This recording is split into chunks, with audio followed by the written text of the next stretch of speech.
Hola, ¿qué tal? ¿Cómo están, amigas y amigos? Muy pero muy buenas noches, bienvenidos. De esta manera comienza un nuevo programa de Uruguay Debate. Hacía muchísimo tiempo que no sabíamos absolutamente nada de usted y me refiero a el doctor Daniel Radío, hoy presidente del IRCA, que si bien no tiene, se me ocurre a mí, ¿no? Esto es muy personal, el rol protagónico que va a tener a lo largo de estos 5 años, sí apuntan todas las baterías a que el IRCA, bueno, evidentemente en gran parte nos va a salvar el presupuesto quinquenal. Después yo le voy a contar por qué, pero se me ocurre que gran parte de ese presupuesto va a tener un rol protagónico el IRCA. Pero hay muchísimas cosas para conversar, Radio. Es más, no conversamos desde las últimas elecciones.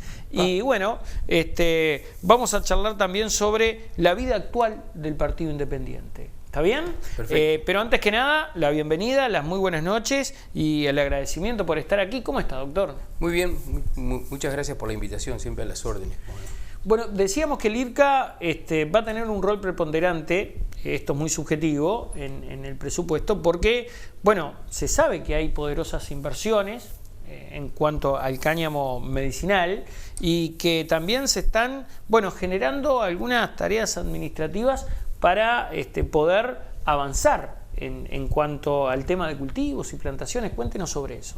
Sí, viste que en Uruguay, cuando en el año 2013 se discutió la ley de regulación del mercado de cannabis, el centro de gravedad de la discusión estuvo puesto en el cannabis de uso adulto, lo que se ha dado en llamar uso recreativo, que a mí no me gusta usar esa expresión uso recreativo y invito a todos a no usar la expresión uso recreativo por varias razones, pero la primera es porque es apologético, es como una invitación al uso y me parece que es mejor llamar uso adulto, con lo cual ya uno paralelamente está enviando un mensaje a los jóvenes para que sepan que el mercado de cannabis se reguló para los adultos y no para los menores de edad, específicamente está dicho así en la norma. Y porque además porque hay una cosa que es muy obvia, cuando uno usa alcohol para curarse una herida, dice es un alcohol para uso médico, y cuando toma alcohol no dice que usa alcohol para uso recreativo. ¿Por qué con el cannabis sí funciona así? Entonces es medio raro eso, ¿no? Que nosotros hagamos ese paralelismo. En todo caso, decía, cuando en Uruguay se discutió, el centro de gravedad estuvo puesto en el cannabis para uso adulto y casi la discusión en torno al cannabis para uso medicinal o para otros usos fue casi secundario, fue casi un apéndice de la discusión. Y esto es una curiosidad, una peculiaridad del Uruguay, porque en casi todos los países del mundo es exactamente al revés. La discusión comienza por el cannabis de uso medicinal y después se empieza a pensar o a discutir si además no habrá que regularlo o legalizarlo para el uso adulto. Ahora, acá además, y corríjame si me equivoco en algún dato, pero hay, típico uruguayo, ¿no? Cosas inentendibles, como por ejemplo que hay una industria de capitales canadienses como es Aurora, aquí en el Parque de la Ciencia, que compra ese cáñamo fuera del país cuando aquí hay plantaciones, ¿no? ¿Es sí, así? Sí, es increíble que suceda, Radio, ¿no? Hay medicaciones que se están vendiendo hoy en farmacia, hay 2 marcas comerciales de medicamentos en base a cannabis y las 2 utilizan cannabis importado. Ahí tenemos un problema que yo creo que se va a resolver en el mediano a corto plazo, que se va a resolver, pero sí, es la situación que tenemos. Nosotros ahí tenemos algunas dificultades. La primera es que la temprana aprobación de la norma, que fue en el año 2013, bastante antes que en otros países del mundo, trajo un efecto secundario inconveniente, digamos, que no previmos, y es que precedió al mercado. Fue una ley que se aprobó antes de que se empezara a agilitar y no previó el desarrollo del mercado y no previó un montón de cosas que podían pasar, y hoy hay un montón de obstáculos que habría que ir levantando y que la norma aprobada en Uruguay no previó. Pero esas cosas se van a ir modificando prontamente. Ahí yo quiero igual establecer algún matiz con respecto a la potencialidad que tiene el cannabis. Viste que ya desde un informe de Uruguay 21 en el año pasado se decía que el cannabis podía llegar a ser una exportación de una magnitud parecida a la carne para el Uruguay. Bueno, en los últimos estudios, en los más recientes en materia de proyección económica, lo comparaban con la soja inclusive, y que iba a cotizar más alto que la soja. Ahí está. ¿Es real? Yo estoy un decibel por debajo de eso. Yo creo que sí va a ser un desarrollo importante, pero no creo que va a llegar a esa magnitud. Ahora, esto son especulaciones, es lo que cada uno cree. El mercado de cannabis en el mundo es creciente, cada vez es más, y sobre todo el uso medicinal es el que sale más caro además. Pero también es verdad que los mercados más grandes son Canadá y Estados Unidos, que es donde más se mueve dinero en torno a eso, y son dos países a los que es muy difícil entrarles, porque ellos se abastecen. Es verdad que si entras un poquito a un país pequeño como Uruguay le mueve la aguja, pero son mercados difíciles de entrarle. Hay otros mercados, sobre todo en Europa, en Israel, a los que Uruguay ya les está vendiendo, y va a mejorar eso. Vamos a vender mucho más, probablemente este año, ya el año entrante vamos a vender mucho más y vamos a seguir vendiendo mucho más, pero tiene un inconveniente, y es que va a haber mucha competencia también. No solo porque muchos países han ido aprobando normas que les habilitan a estar produciendo en América Latina, por ejemplo Paraguay, Perú, Ecuador, Colombia, ya están también son competidores nuestros, sino Europa del Este. Europa del Este está plantando, está produciendo, y en breve va a ser un competidor de fusto, y sobre todo para Europa, para el mercado europeo. Ahora, doctor, usted ha sido un comparativo con la carne. La carne uruguaya es famosa en el mundo por lo natural de la misma y por la trazabilidad. Ahí voy a eso. ¿Nosotros tenemos los mismos parámetros, digamos, para competir con el resto del mundo? Ahí voy a eso. Y la otra cosa, que el otro mercado que es todavía enigmático, pero que en algún momento se va a abrir y que va a tener mucha potencialidad, es Brasil. En Brasil seguramente vamos a tener, pero ahí tenemos que competir con todos los latinoamericanos. Y entonces, nosotros tenemos algunas desventajas para competir con los hermanos latinoamericanos. ¿Cuál es? Y que el cannabis es un cultivo que en Uruguay por lo menos tiene una fuerte impronta estacional. No crece lo mismo en invierno que en verano. Tenemos, en Colombia, vos tirás una semilla y brota aquello. Bueno, en Uruguay no nos pasa eso. Pero además, en Uruguay los costos de producción son mucho más elevados. La mano de obra es más cara, porque los trabajadores uruguayos ganan más que en otros países. La energía es mucho más cara. Todo eso encarece. Entonces nosotros tenemos desventajas para competir. ¿Y qué es el rasgo distintivo? Aquí el cultivo, ¿el cultivo aquí tiene que ser indoor siempre? No necesariamente. No necesariamente. No necesariamente. No, porque usted hablaba de las desventajas competitivas, pensé que era indoor. Para aquellos que no lo saben, indoor es bajo techo, digamos. Exacto, y con una luz potente, etcétera. Es más, cuando vos lo haces indoor no tenés la impronta estacional, podés cultivar todo el año, pero tiene costos de producción más altos y menos productividad, digamos, menos. Mientras que si vos lo haces a cielo abierto, seguro que vas a tener, por lo menos en los meses cálidos, un crecimiento rápido, etcétera. ¿Cuál es la ventaja que puede tener Uruguay frente a estos otros países? Bueno, yo creo primero que nosotros tenemos un intangible, que es que somos un país serio, y eso nos guste o no nos guste, en el mundo se reconoce y hay que cuidar eso. Segundo, tenemos que apostar a la calidad de lo que vendamos, y tercero, ojalá podamos agregar valor, y por suerte tienen que estar las inversiones en donde tienen que estar, que es en los laboratorios, en la investigación, en todo eso. Entonces hay que agregar valor, y yo creo que en el caso del cannabis medicinal, que es, insisto, donde el precio se hace más caro y eso, Uruguay tiene que apostar a la calidad farmacéutica. Y esto es toda una discusión, porque no todos están de acuerdo en esto. Hay quienes apuestan a soluciones de tipo intermedio, más vinculados con la herboristería, cosas por el estilo. Yo creo que hay que apostar fuertemente a la calidad farmacéutica, porque eso es lo otro puede funcionar en el corto plazo, pero yo creo que en el largo plazo lo que va a rendir es que los productos de Uruguay sean productos sustentados en investigación, con fuerte respaldo y con calidad. Bueno, mientras que lo escucho hablar, pienso también en el fuerte lobby que hacen las compañías de medicamentos, que no han de estar nada contentas con la aparición de los productos de marihuana en el ámbito comercial, ¿no? Más o menos, depende, porque también se pueden involucrar. Es raro que algunas grandes empresas no se involucren, pero acá en Uruguay hay algunos laboratorios grandes que ya, algunos de los medicamentos que se venden en farmacia son de un laboratorio que vende otros medicamentos, o sea, a la larga los laboratorios se van a involucrar en esto, ¿no? O se involucran otro tipo de empresarios, pero insisto, yo lo que quiero es que, porque ¿qué es lo que nos pasa? Más de un siglo de prohibicionismo lo que trajo aparejado es un problema, y es que no hay mucha investigación. No hay mucha investigación clínica, hay investigación, pero no hay la suficiente investigación. Y entonces lo que hay es evidencia empírica de que funciona. Todos saben y todos apelan a la casuística de que fulano en tal o cual patología, entonces todos saben que para el síndrome de estrés postraumático, para los vómitos incoercibles, en los pacientes neoplásicos, para los dolores neuríticos, para los dolores artríticos, para la plasticidad, todo el mundo sabe para qué funciona. Entonces el tema es que no tenemos suficiente investigación que respalde esto. Y no hay una comprobación científica, más bien es empírica. Un poco hay, pero no toda la que debería estar atrás de esto. Y a eso tenemos que apostar, porque si no la gente busca, porque sabe que funciona, busca. Y cuando busca, encuentra. Y lo que encuentra no necesariamente es lo que necesita.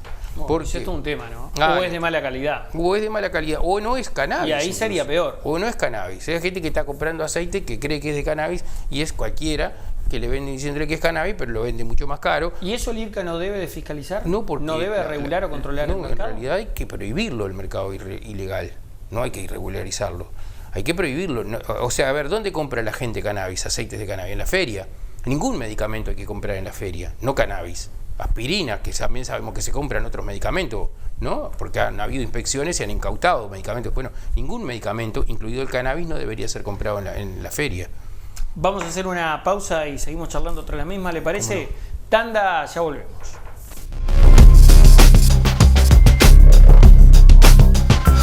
Campaña de bien público en el marco de la Ley 19.307. Uruguay tiene el privilegio de estar entre los mejores países del mundo en controlar el coronavirus. Juntos elegimos el camino de la libertad responsable y así superamos el quédate en casa. Ahora viene una etapa mejor, con más libertad y movilidad. Pero también con más riesgos. Y por eso ahora vamos a redoblar el compromiso. El distanciamiento físico sostenido de 2 metros es la herramienta más importante de la nueva normalidad. Si hay 2 metros, estamos seguros. 2 metros. 2 metros. 2 metros de distancia sostenidos siempre. Y además, tapabocas afuera del hogar, higiene de manos siempre y ventilar lugares cerrados. Mientras no exista la vacuna, la mejor defensa son los 2 metros. 2 metros. 2 metros. 2 metros para mantener el resultado. Escuela de Natación y Centro de Deportes Manatí. Enseñanza de natación y entrenamiento en aguas abiertas. Comunicate con nosotros por el 2696-0906 o visitanos en nuestra sede en calle Márquez Castro, a 150 metros de Avenida Giannatasio, Solimar Norte, Manatí. Actividades para todas las edades. Empresa de ómnibus SAT crece para vos, brindándote cada día mejor servicio. Línea 5, Atlántida, Estación Atlántida. Línea 6, Pando, Parque del Plata, pasando por Empalme Olmos. Línea 7, Atlántida, Jauregui Berry. Y línea 8, Atlántida Soca. Informate más por el 4372-0034 o vía email a satsrl@hotmail.com. Campaña de bien público en el marco de la Ley 19.307.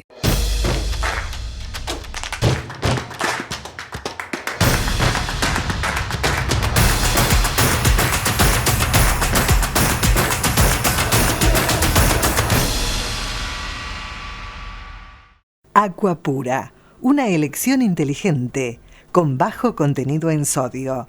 Haga su pedido al 0800 2782 y se lo entregamos en la puerta de su casa, en Montevideo y Canelones, www.aquapura.com.uy.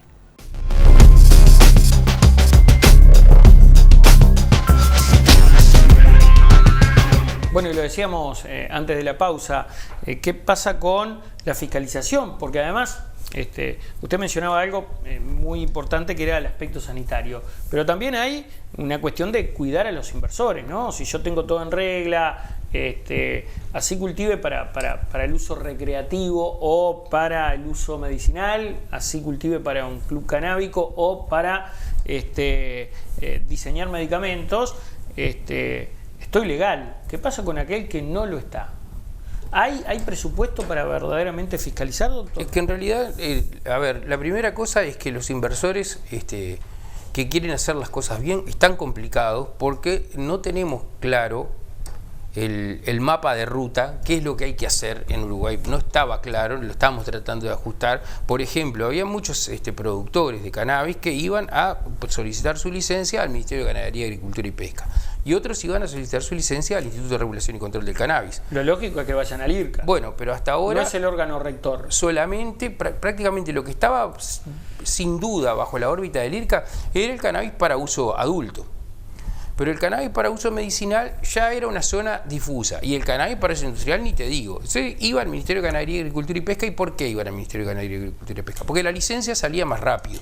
En el IRCA había como un funcionamiento más burocrático, algunas exigencias adicionales, además de que salía más cara. Entonces, iban al Ministerio de Ganadería, Agricultura y Pesca. Tenías todo, salía más rápido, salía más barata y producías. El problema es que después se trancaba. ¿Por qué? Porque en IRCA está salud pública.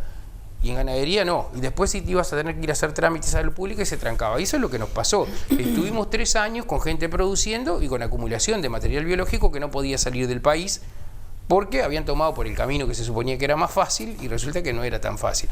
Pero tampoco estaba claro del otro lado. Entonces estamos revisando cosas, estamos modificando cuestiones y, por ejemplo, ya tenemos un nivel de consenso bastante grande en torno a 2 cosas. Primero, el cannabis de uso adulto sigue siendo regulado absolutamente por IRCA y segundo, todas las licencias para la producción de cannabis para uso medicinal también van a tener que pasar por IRCA. Usted hizo algunas declaraciones recientemente vinculadas con el uso recreativo. En lo personal estoy 100% de acuerdo, pero a mí se me ocurre que le va a rechinar los dientes a algunos actores políticos que en algún momento hasta prometieron en campaña eliminar esto de la legalización de la marihuana. Usted dijo que el uso recreativo debería estar contemplado para el turismo, para los turistas. Sí. ¿Por qué dijo eso? Yo prefiero no usar la expresión recreativo, insisto con eso. Es uso adulto. ¿El uso qué? ¿Adictivo? Uso adulto. Uso adulto, bueno, el uso adulto.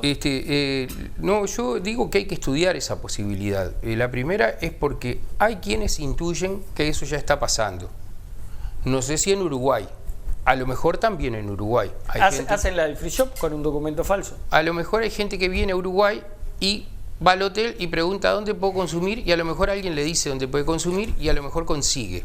A lo mejor eso ya está pasando. ¿Y qué queremos nosotros? ¿Que pase a escondidas? ¿Que pase en circuitos clandestinos? Bueno, me parece que mejor blanquear, ¿no? Si eso ya está pasando, mejor blanquear. Y además me parece que eso no exigiría una modificación legal, porque en realidad quienes pueden comprar está establecido en una normativa, en un decreto, que dice que quienes pueden comprar son los ciudadanos naturales y legales y también los residentes permanentes. Entonces me parece que ahí con una modificación de ese decreto alcanzaría, pero me parece que ahí hay que evaluar dos aspectos bien distintos. Uno es lo técnico. Si vamos a habilitar el uso adulto de cannabis para los turistas, ¿quién lo va a producir? ¿Dónde se va a adquirir? ¿Quién lo va a vender? ¿Cuánto va a salir? Lo mismo que el resto de los ciudadanos, distinto. ¿En qué lugares vamos a tener hoteles cannabis friendly? ¿Vamos a tener boutique canábicas? ¿Cómo va a funcionar eso? Eso es una primera discusión que hay que pensando exclusivamente en los turistas, estoy diciendo, ¿no? Y la segunda y más importante que esta, por eso toda esta queda relegada a una segunda etapa, es sondear políticamente. Porque esto sí que a mí no es una cosa que me gustaría que se hiciera de espaldas a nadie en el espectro político. En esto tendríamos que tener consensos políticos, si no yo postularía no avanzar. Entonces, si nosotros estamos todos de acuerdo en que esta es una eventualidad a analizar, discutiendo, insisto, todo el espectro político, pensemos, ¿por qué? Primero porque puede ser una fuente de recursos adicional. Las empresas que producen en Uruguay cannabis adulto tienen un problema de rentabilidad, no es muy rentable porque es muy barato en realidad y entonces eso genera un problema de rentabilidad para las empresas. Segundo y sobre todo y más importante que puede ser un atractivo para todo un sector del turismo, que insisto, alguien puede creer que ya está llegando, pero que llegaría mucho más. ¿Y políticamente usted ya lo ha sondeado? Converso, nadie se espanta, no hay no rotundo, hay algunas miradas que lo ven con simpatía. Y de hecho, bueno, ya sabemos que lo que se va a necesitar va a ser repuntar uno de los sectores más golpeados por este COVID-19, que es el turismo, ¿no? Ni hablar, eso es una cosa muy importante. Entonces, me parece que es una posibilidad a estudiar. No es para el corto plazo, también quiero decirlo, no es este año. Es una cosa que hay que pensar, insisto, me parece que la primera etapa de esto es sondear, evaluar políticamente, y la segunda etapa es pensar técnicamente cómo se hace esto, porque ¿quién va a plantar? ¿Quiénes lo van a vender? ¿Las mismas empresas que venden para la población local o va a ser otras empresas?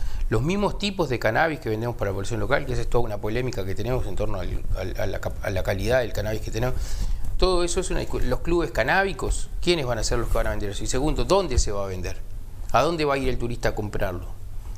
¿Lo va a comprar de qué manera? Quiero decir, hay países en donde esto ya pasa, ¿no? En Canadá uno hoy compra cannabis sin registrarse en ningún lado por correspondencia. Eso pasa en Canadá abiertamente, nadie tiene dificultad con eso, y a nadie se le ocurre decir que Canadá es un país pirata o que es un narcoestado, ¿no? Un país avanzado del primer mundo, uno de los mejores países para vivir según todas las encuestas del mundo, y la gente compra cannabis donde quiere, sin ningún problema. Y yo me acuerdo cuando discutimos en Uruguay la ley que se aprobó en el año 2013, que por cierto yo no la voté, había 2 estados en Estados Unidos que tenían aprobadas normas que iban en el mismo sentido, que eran Washington y Colorado. Eran los 2 estados. Hoy hay más de 8, creo 8 o algo más que ya tienen normas aprobadas, pero en más de la mitad de los Estados Unidos ya se puede adquirir cannabis para uso medicinal libremente y esto no lo para nadie, ¿no? Yo creo que es... Bueno, a ver, ¿qué quiero decir? Refiriéndolo al turismo. En algún momento, y perdóname que te diga así, nos va a parecer normal y nos va a parecer muy tonto haber estado discutiendo esto. Yo estoy convencido de eso. Va a ser una cosa normal, pero... bueno, justamente sobre eso, yo creo que hay temas y temas que se abordan en un ámbito parlamentario, ¿no? Hay algunos que tienen una raíz filosófica, si se quiere hasta religiosa, y hay otras que son conceptualmente distintas a la que uno piensa. ¿Por qué le digo esto? Y ahora más adelante lo vamos a charlar. El aborto tenía las 2 raíces que le acabo de mencionar, ¿no? Una filosófica y otra hasta religiosa, igual que la eutanasia, que ahora Pasquet lo tiró encima de la mesa. Y un poco usted se me adelantó. Yo recuerdo que cuando tiran esto en el Parlamento, usted como legislador dice no, yo no quiero saber nada con la legalización de la marihuana. ¿Qué cambió para que ahora esté trabajando en esto? No, yo no decía eso, no. Tan no decía eso que yo era uno de los firmantes de uno de los proyectos que legalizaba el autocultivo. De una manera distinta. Yo lo que pasa es que creía que había que avanzar de una manera distinta. Estaba convencido que había que avanzar de una manera distinta. En algunas cosas me reafirmo en lo que yo pensaba, en otras tengo que reconocer que hice algunos pronósticos que no se verificaron después, que yo creí que iba a ser distinta la cosa. El principal argumento por el que yo no quería que se votara esta norma como venía, pero a ver, había argumentos políticos, que después voy a eso. Ahora, déjame... Después vamos a charlar de lo político. Pero sobre todo vinculado a este tema, había un argumento político. Pero vamos a lo técnico. Pero había un argumento que era que, desde mi perspectiva, de alguna manera con la aprobación de esta norma, de alguna manera colisionaba con las convenciones internacionales que regulan el tema. Y las convenciones internacionales que regulan el tema habían sido firmadas por Uruguay. Uruguay era signatario. Y yo creo que cuando uno firma de buena fe. No firma firmo esto, estoy de acuerdo y después por el costado hago lo otro.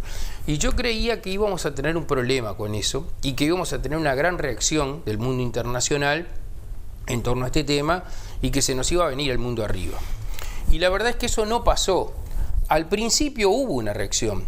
Hubo un director de la JIFE que acusó a Uruguay de ser un país pirata, que por eso yo te decía recién, nadie se lo dice a Canadá, nos lo decían a nosotros porque éramos un país chiquito. Pero después pasó y no pasó nada. Y de hecho hoy todo el mundo sigue legalizando. Cada vez más países regulan el mercado y nosotros hubiéramos quedado atrás por tener miedo a lo que nos pudiera pasar. Y además...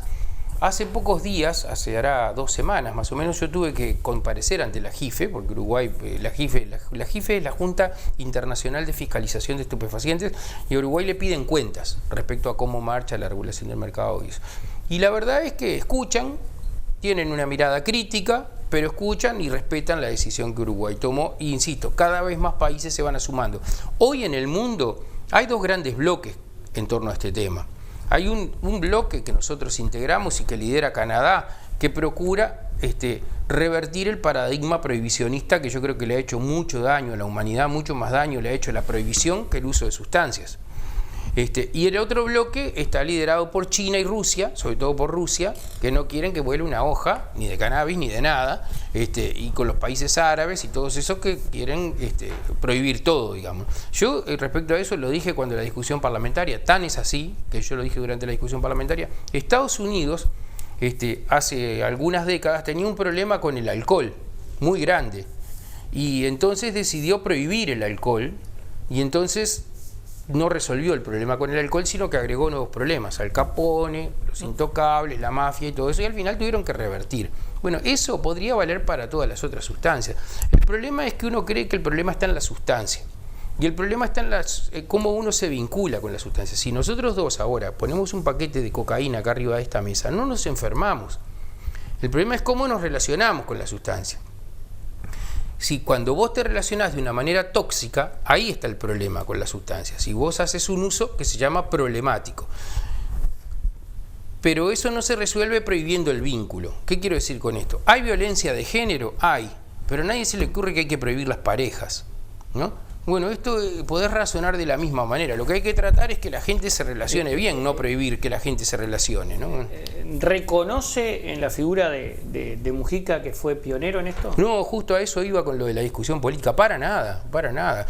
En realidad, toda esta discusión empezó en el año 2010 a nivel político en el Parlamento. Ya había comenzado a nivel social mucho antes, pero a nivel político en el Parlamento empezó en el año 2010. Teníamos 2 proyectos de ley en torno a este tema que avanzaban en la despenalización y en la legalización.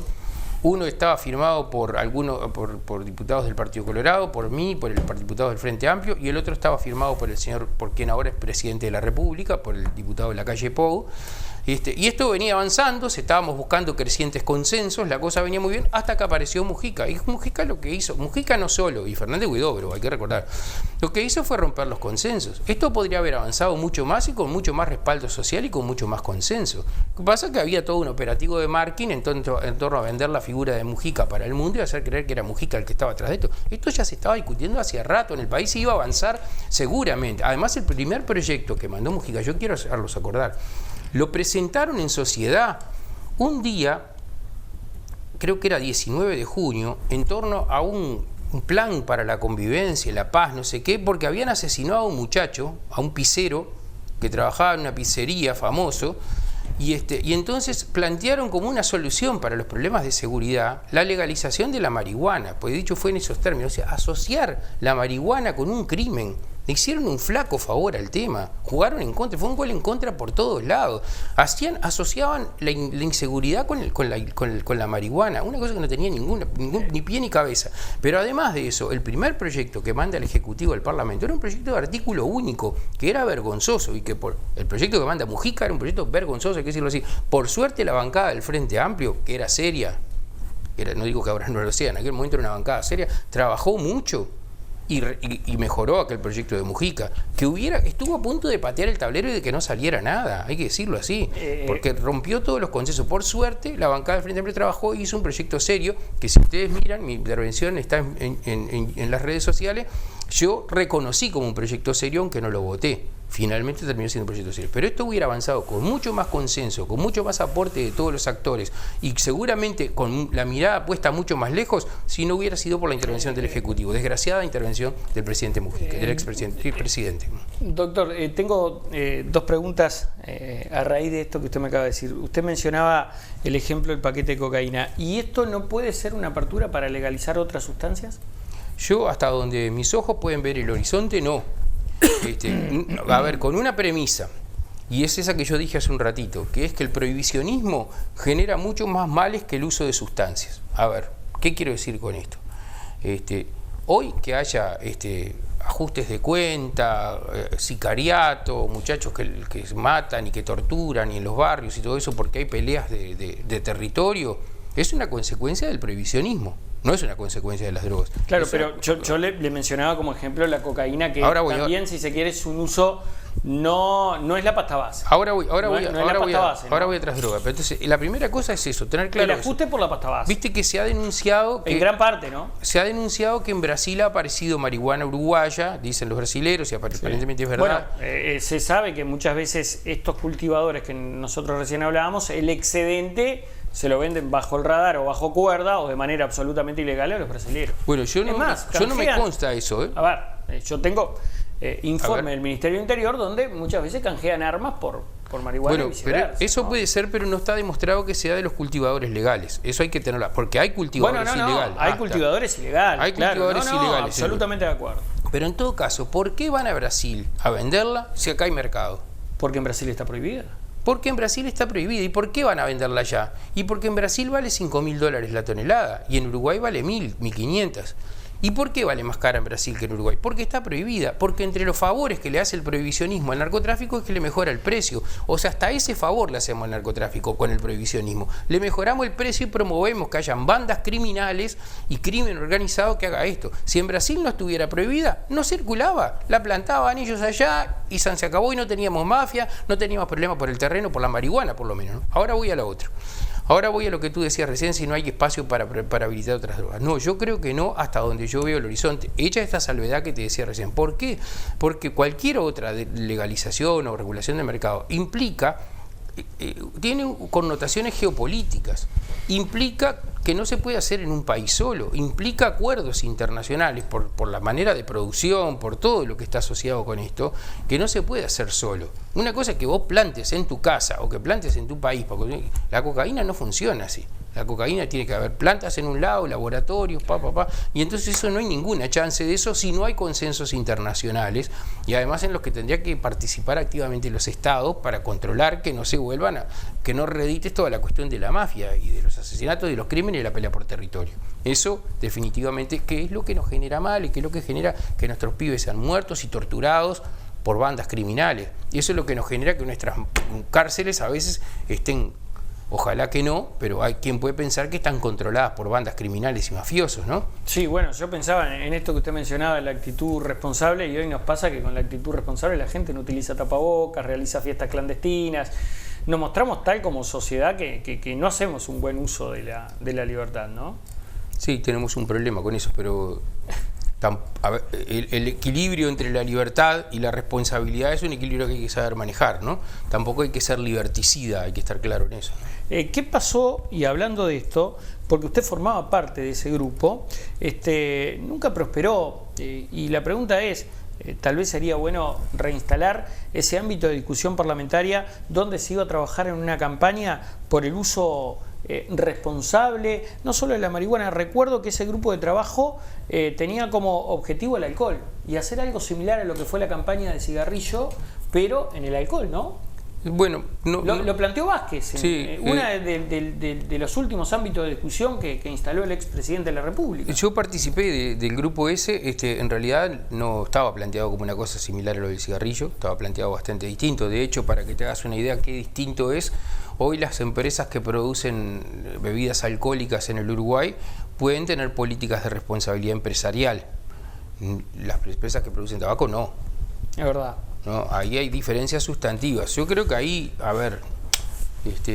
hay un problema con la concepción que tenemos de las sustancias y es lo que yo decía recién, el problema no está en las sustancias, está en la manera como nosotros nos vinculamos con las sustancias. Yo creo que con lo que pasó con el tabaco es que se le demonizó de una manera tal que en Uruguay hoy es vergonzante fumar tabaco.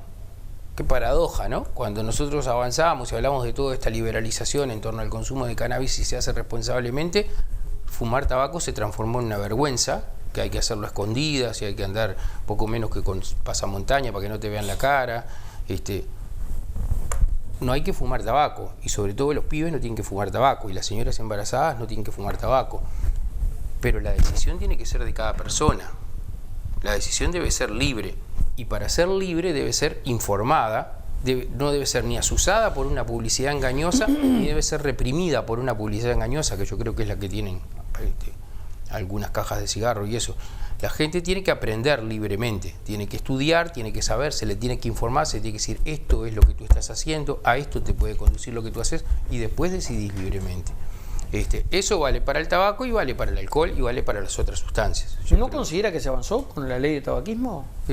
Depende de lo que se entienda por avanzar. A ver, si vos querés... No fumar en lugares cerrados, no fumar en oficinas públicas, no... Puede ser.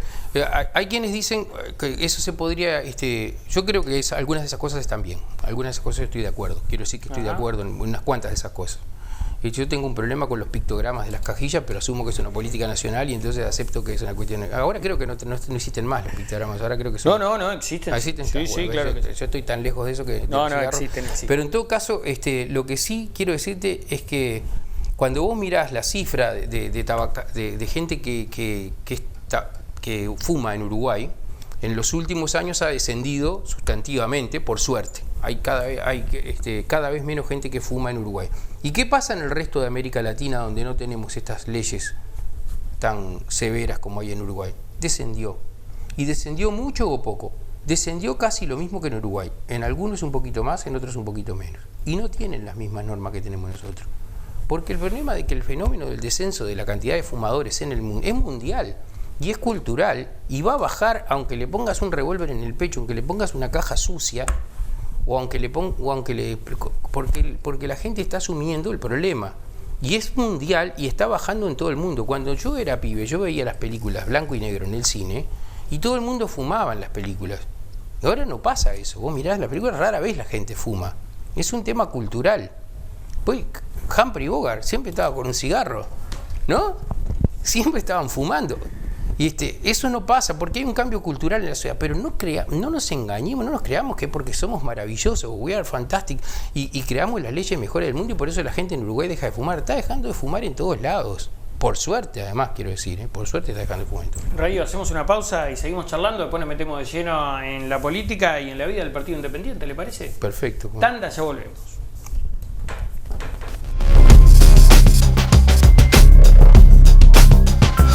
Campaña de bien público en el marco de la Ley 19.307.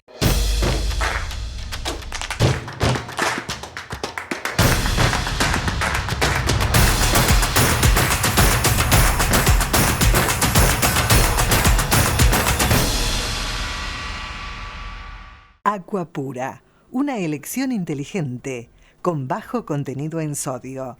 Haga su pedido al 0800 2782 y se lo entregamos en la puerta de su casa, en Montevideo y Canelones, www.aquapura.com.uy. Funeraria Interbalnearia, servicio fúnebre, previsora propia, cremaciones y artículos fúnebres. Somos la única empresa con todos los convenios. Ruta Interbalnearia, kilómetro 46500, Atlántida. Teléfono 4372-4231. Empresa de ómnibus SAT crece para vos, brindándote cada día mejor servicio. Línea 5, Atlántida, Estación Atlántida. Línea 6, Pando, Parque del Plata, pasando por Empalme Olmos. Línea 7, Atlántida, Jauregui Berry. Y línea 8, Atlántida Soca. Informate más por el 4372-0034 o vía email a satsrl@hotmail.com. Seguimos creciendo juntos. Te presentamos una nueva forma de comunicarnos. Llámanos más rápido. Descarga ya la aplicación de Taxis El Tiburón. Válido para todos los celulares, desde App Store y Play Store. Taxis El Tiburón. Más legal, más cómodo, más seguro. Único con asistencia al viajero. Escuela de Natación y Centro de Deportes Manatí. Enseñanza de natación y entrenamiento en aguas abiertas. Comunicate con nosotros por el 2696-0906 o visitanos en nuestra sede en calle Márquez Castro, a 150 metros de Avenida Giannatasio, Solimar Norte, Manatí. Actividades para todas las edades. Escuela de Natación y Centro de Deportes Manatí. Enseñanza de natación y entrenamiento en aguas abiertas. Comunicate con nosotros por el 2696-0906 o visitanos en nuestra sede en calle Márquez Castro, a 150 metros de Avenida Giannatasio, Solimar Norte, Manatí. Actividades para todas las edades. Funeraria Interbalnearia, servicio fúnebre, previsora propia, cremaciones y artículos fúnebres. Somos la única empresa con todos los convenios. Ruta Interbalnearia, kilómetro 46500, Atlántida. Teléfono 4372-4231.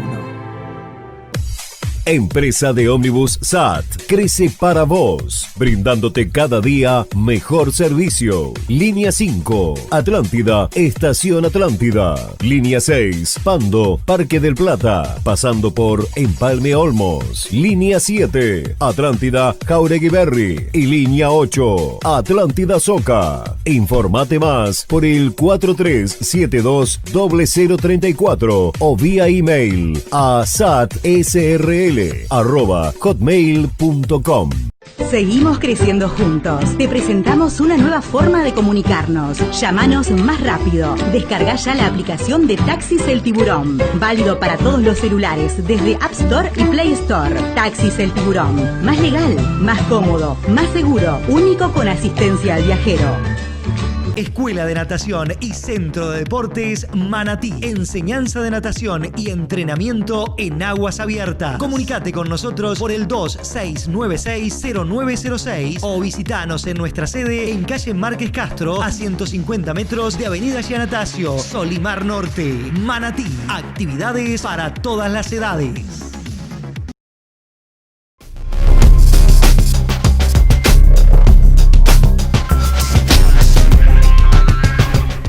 Y seguimos entonces con más Uruguay Debate, doctor. Último tramo, y lo decíamos al comienzo del programa.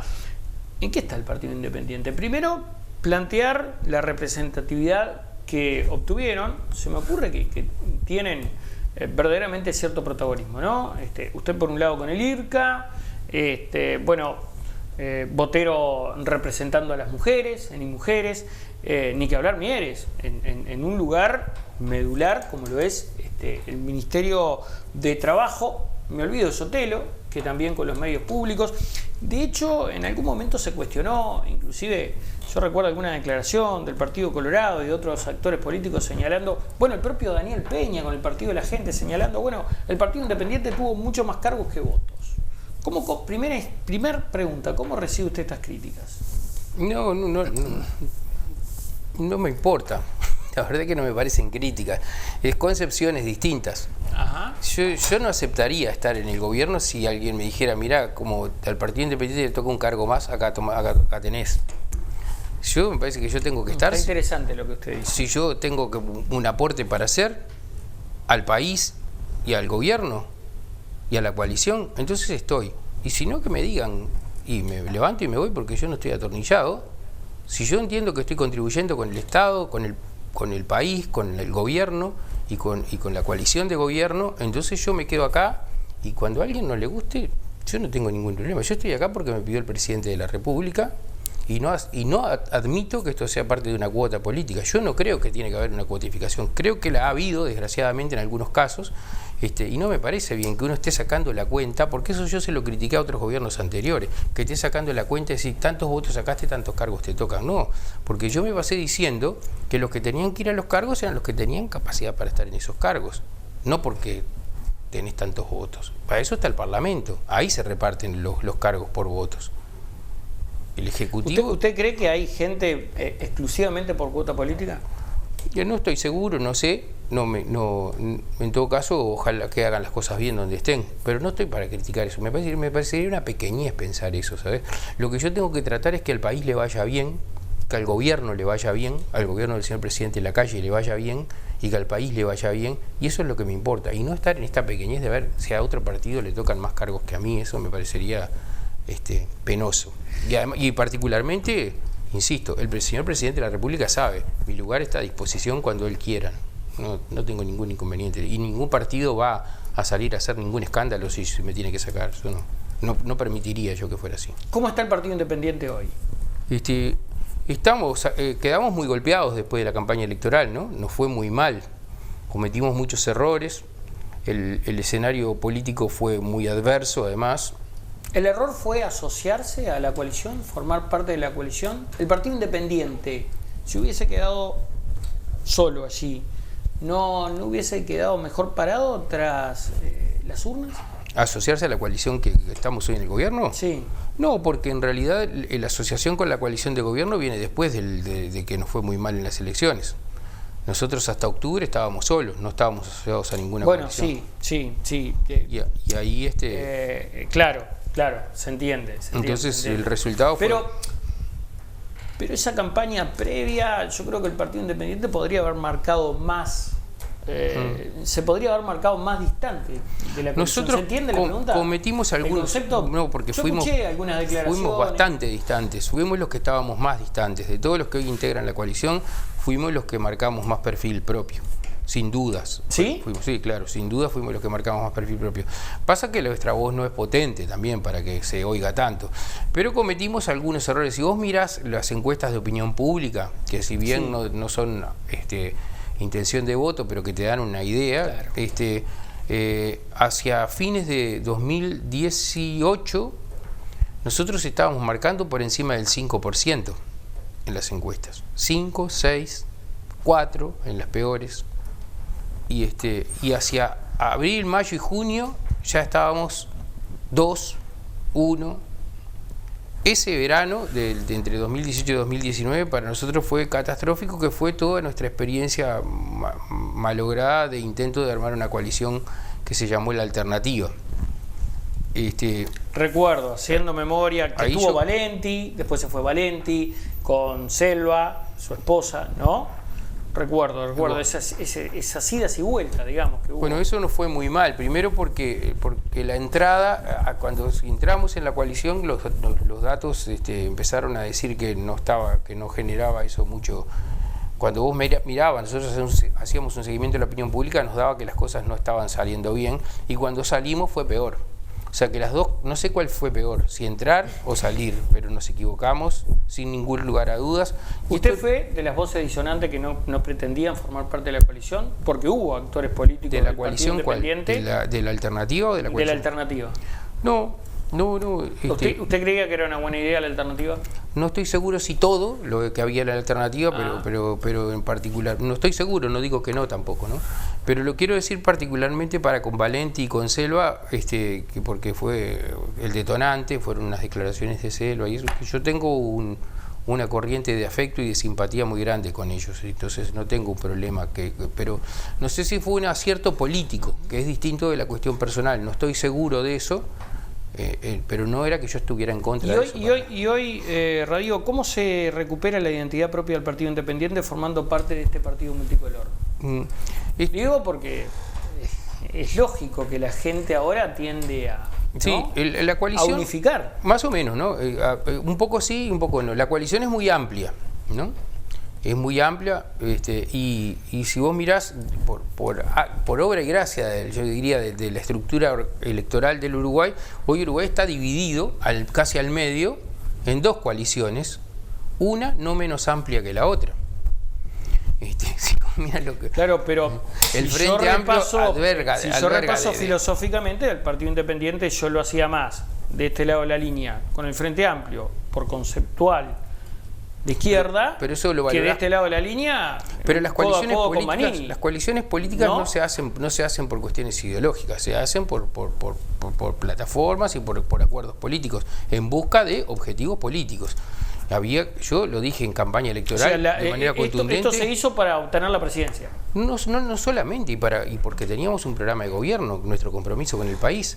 Teníamos para llevar adelante ese programa de gobierno. Yo dije además en campaña electoral, mucho antes del compromiso por el país, que lo peor que le podía pasar al Uruguay es que el Frente Amplio ganara de nuevo. Y yo eso sigo creyéndolo hasta el día de hoy.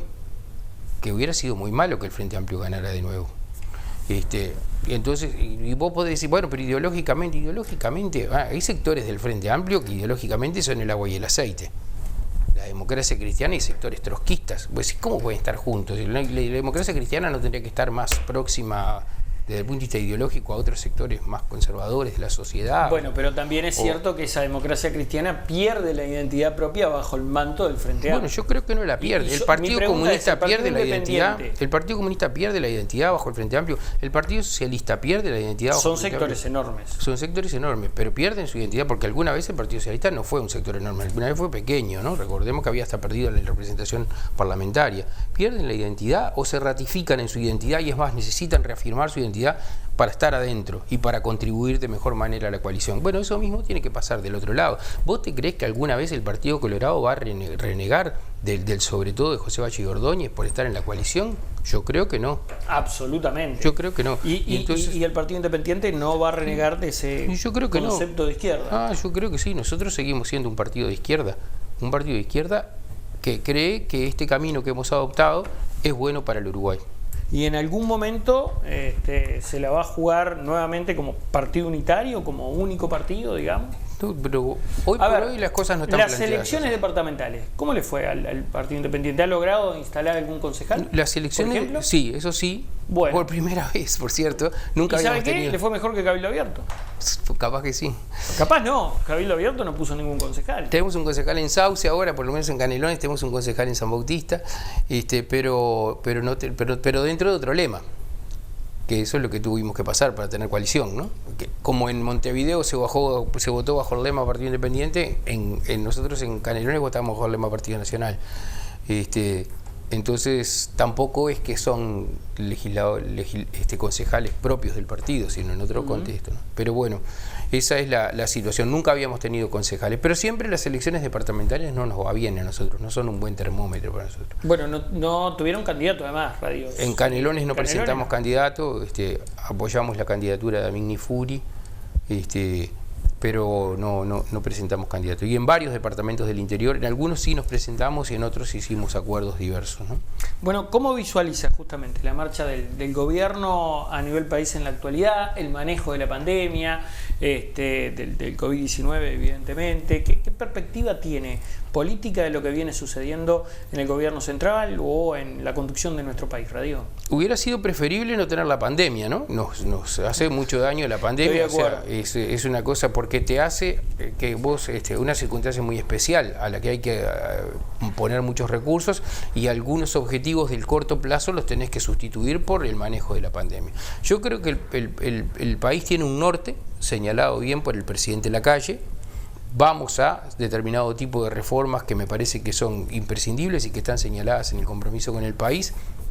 Y el país tiene en el corto plazo una táctica que también, conducida por el señor presidente, que la verdad es que es espectacular como lo hace, ¿no? El presidente Lacalle no se equivoca en una, a pesar de que además está lo otro, ¿no? Todo ese ejército de tipos que se condenaron a campaña electoral perpetua, que están todo el tiempo en las redes buscando el defecto y repitiendo y mintiendo y diciendo cosas que no son verdad y repitiendo, y si después se enteran que no son verdad, pero no importa, ya están dichas y las decimos de vuelta. Todo eso, hay que estar bancándose todo eso. A pesar de eso, el presidente no se equivoca en una, hace todo bien,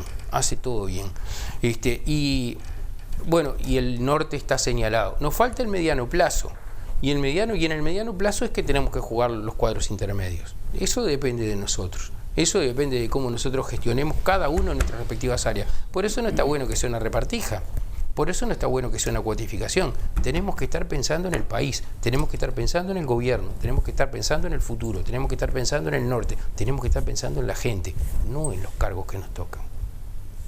¿Usted considera que no hay gente que está pensando en los cargos que les tocan? Considero que sí, que están. ¿En los cargos? No sé, pero no me importa. Si es así, ojalá que les vaya bien. Pero yo lo que creo es que nuestro deber como gobierno, y es lo que yo tengo que hacer desde mi lugar, es pensar en la gente, es pensar en que este país le vaya bien, es pensar que este país mejore. No estoy mirando, no estoy buscando otros problemas, estoy pensando en esas cosas. Hablando de presupuesto, ¿conforme con lo que le tocó al IRCA? ¿Habrá que aumentar algún número? Bueno, ¿ha tenido una charla mano a mano con Luis Lacalle Pou en alguna oportunidad? Sí. Yo tengo un doble rol, ¿no? Por un lado soy secretario general de la Junta Nacional de Drogas y por otro lado soy presidente de IRCA. En los dos lugares en el presupuesto no me fue mal. No me puedo quejar.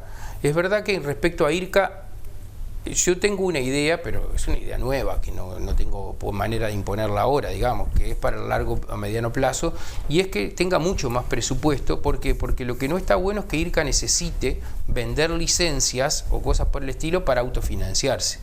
Que al IRCA le convenga vender cannabis, eso no está bueno. En realidad lo que tendría que pasar es que... Claro, porque además es como... el presidente de Alcohólicos Anónimos y al mismo tiempo tiene una distribuidora de bebidas, ¿no? Entonces, no, más o menos así. No está bueno eso. Sí, no, porque nosotros tenemos que regular el cannabis, no promoverlo. Nosotros tenemos que regular el cannabis, no promoverlo. El instituto es de regulación y control, no de promoción. Y entonces, pero no está bueno que nosotros dependamos del comercio de cannabis. Entonces, ojalá el presupuesto fuera mayor y después, si fruto de la política comercial de IRCA surgen algunos recursos adicionales, que vayan para otro lado, que no se queden ahí. Ese sería el ideal para mí. Con respecto a la Junta Nacional de Drogas, el presupuesto se aumentó. Nosotros nos parece, en esta lógica que tiene Uruguay de una apuesta a la interinstitucionalidad, es un presupuesto digno. Si Uruguay tuviera otra concepción de tener un instituto vinculado al tema del consumo de drogas que se dedicara expresamente a eso, a prestar servicios y todo eso, entonces tendría que tener un presupuesto mucho mayor que no está planteado en este país. Uruguay tiene una apuesta a la interinstitucionalidad para atender los problemas de uso problemático de drogas. La línea de base, y es a donde se va el grueso del presupuesto de este país, es el Sistema Nacional Integrado de Salud. Por encima de eso y complementando eso es que nosotros tenemos que hacer cosas, los centros Ciudadela, los hogares residenciales, los centros diurnos, los lugares ambulatorios de baja exigencia, colaborar con otras instituciones. En Canelones particularmente tenemos un centro Ciudadela, estamos colaborando con la Intendencia de Canelones con un centro en la ciudad de Las Piedras llamado La Otra Esquina, que juega un rol muy importante ahí. Ayer estuvimos en la Policlínica 18 de Mayo conversando con los técnicos y tratando de colaborar con la atención de los pacientes. En estos días vamos a visitar Toledo. Estamos recorriendo el departamento para tratar de colaborar en lo más que podamos dentro de la dotación de recursos que tenemos. Doctor Daniel Radío, como siempre ha sido un gusto conversar esta noche con usted. Gracias por estar aquí. Al contrario, muy amable como siempre, Renzo. Amigas y amigos, a ustedes también, queridos televidentes, por habernos acompañado una noche más. Será hasta la próxima. Que pasen bien. Chao.